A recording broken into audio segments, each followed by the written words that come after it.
देखिए बच्चे, हम बात करते हैं पूर्वोत्तर की पहाड़ियाँ। ठीक, इससे पहले हम क्या कहते हैं, पर्वत और घाटी के बारे में बात कर चुके हैं। हम यहाँ आज बात करेंगे पूर्वोत्तर की पहाड़ियाँ एवं मैदान के बारे में। जैसा पहला है नागा पहाड़ी, ये पूर्वोत्तर की पहाड़ी है। और कह दें हम यहाँ पर लैमालोट पहाड़ी, लैमाटोल पहाड़ी, ये कहाँ पर है, मणिपुर में है। मिजो पहाड़ी, ये कहाँ है, मिजोरम में है। अंडमान निकोबार द्वीप समूह, ठीक, ये हिमालय का हिस्सा है, ये अंडमान निकोबार द्वीप समूह में ही स्थित है। ठीक, एक है पटकोई बुम पहाड़ी, ठीक, ये एपी आंध्र प्रदेश में स्थित है। एक है फिर म्यानम, ये भी एक पहाड़ी है जो पूर्व की पहाड़ी है, पूर्वोत्तर की पहाड़ी। ठीक, फिर अगर हम बात करें हिमालय को म्यांमार में अराकान योमा पर्वत कहते हैं। यह जो है भारत का यूं म्यांमार की सीमा का क्या करता है, सीमा बनाता है। ठीक, अब आगे हम बात करें उत्तर के मैदान की।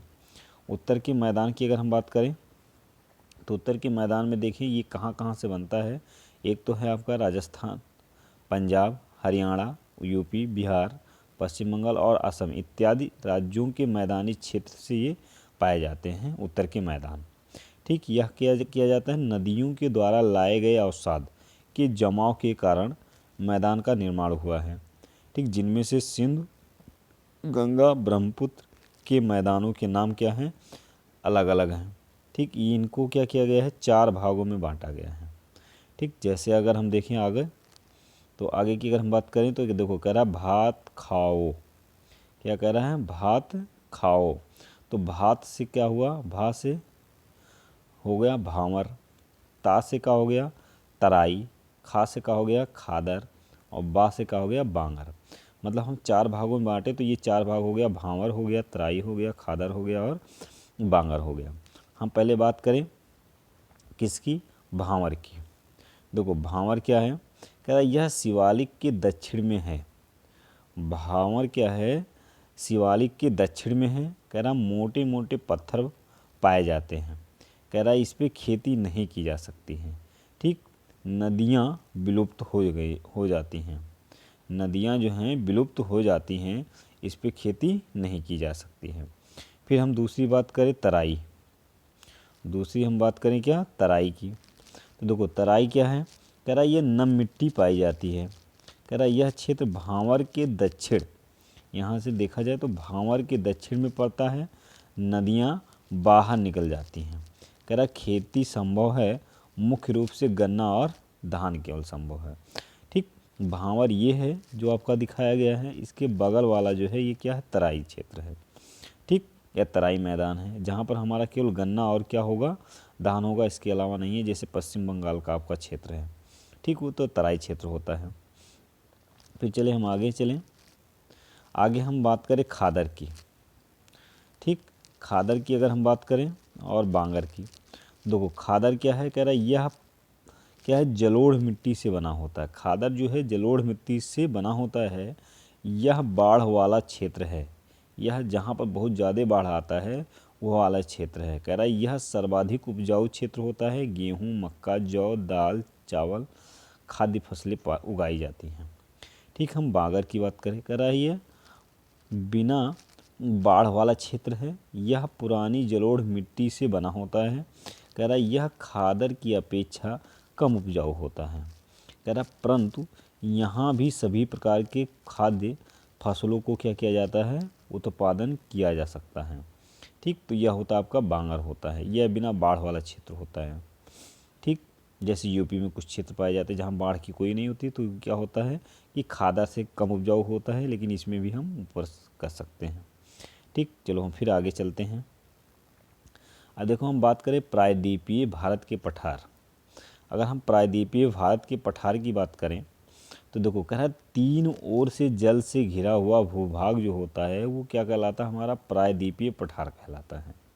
अगर 3 ओर से वो क्या हो, जल से घिरा हो, तो उसे हम क्या कहते हैं, प्रायद्वीपीय पठार कहते हैं। पठार का है, देखो जमीन से उठा हुआ समतल जो भूभाग होता है उसे हम क्या कहते हैं, पठार कहते हैं। ठीक, फिर प्रायद्वीपीय भारत गोंडवाना लैंड का भाग है। प्रायद्वीपीय भारत जो है वो गोंडवाना का क्या है, भाग है। ठीक, कह रहा भारत का सबसे पुराना भाग क्या है, प्रायद्वीपीय पठार है। जो भारत का सबसे पुराना भूभाग है वो क्या है, प्रायद्वीपीय पठार है। ठीक, इस प्रकार से फिर आगे चलते हैं।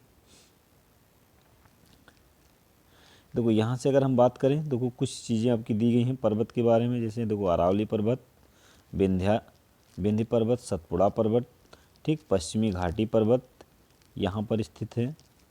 नीलगिरी की पहाड़ियाँ देखो यहीं नीचे स्थित है। ठीक, दक्कन का देखो यहाँ स्थित है। ठीक, ये पूर्वी घाटी जो ये आपकी स्थित है तमिलनाडु में। ठीक, फिर हम कहते हैं शिलांग का पठार, यहाँ से आपका हो जाएगा क्या, शिलांग का पठार। ठीक, फिर क्या है, छोटा नागपुर। तो इस प्रकार से हम कह सकते हैं। और कह रहा है केंद्रीय उच्च जो भूमि है ये वो आपका यहाँ पर पाया जाता है। ठीक, इसे हम कहते हैं केंद्रीय उच्च भूमि कहते हैं। ठीक, इस प्रकार से हम फिर आगे चलते हैं। आगे देखो हमारा क्या मिल रहा है, कह रहा भारत का मरुस्थल। अगर यहाँ से हम बात करें भारत के मरुस्थल के बारे में, तो देखो भारत के मरुस्थल, कह रहा थार का मरुस्थल हम इसे कहते हैं। भारत का जो मरुस्थल होता है वो थार का मरुस्थल होता है। ठीक, अब भारत और पाकिस्तान दोनों में है। थार का मरुस्थल जो है वो भारत और पाकिस्तान दोनों में है। यहाँ देखो भारत और पाकिस्तान दोनों में। फिर क्या कह रहा है कि अरावली के पश्चिम में राजस्थान में स्थित है। कह रहा है यह गर्म मरुस्थल है। भारत का सबसे ज़्यादा गर्म स्थान वो है चुरू, जो जैसलमेर में राजस्थान में स्थित है। फिर हम आगे बात करें अरावली पर्वत। देखो अरावली पर्वत जो है वो 800 किलोमीटर ऊंचा है। फिर कह रहा है इसका जो विस्तार है, कह रहा वो क्या है, गुजरात, राजस्थान, हरियाणा और दिल्ली में है। ठीक, फिर कह रहा है कि प्राचीन में इसे मोड़दार बलित पर्वत कहते थे।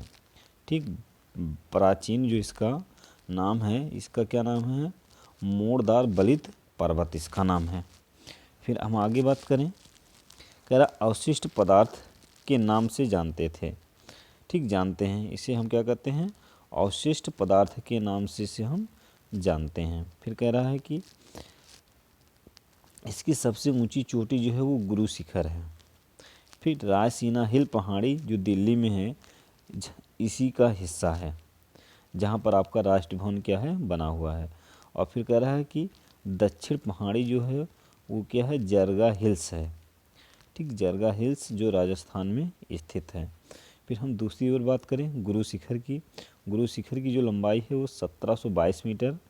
ठीक, माउंट आबू की पहाड़ियों में है, सिरोही ज़िला राजस्थान में ये स्थित है। ठीक, इस प्रकार से फिर हम आगे चलते हैं। और यहाँ से आपका ये क्या हो गया, पूरा हम इसको कवर कर लिए। बाकी इसके बचे हुए भाग को हम आगे कवर करेंगे। अगर आपको वीडियो पसंद आया होगा तो लाइक कीजिए, शेयर कीजिए और सब्सक्राइब कीजिए और अन्य को भी ये भेजिए। और पीडीएफ के लिए क्या करिए, नीचे डिस्क्रिप्शन बॉक्स में इसका लिंक दिया गया है, उसको क्या करिए, क्लिक कीजिए, उसको डाउनलोड कीजिए। धन्यवाद।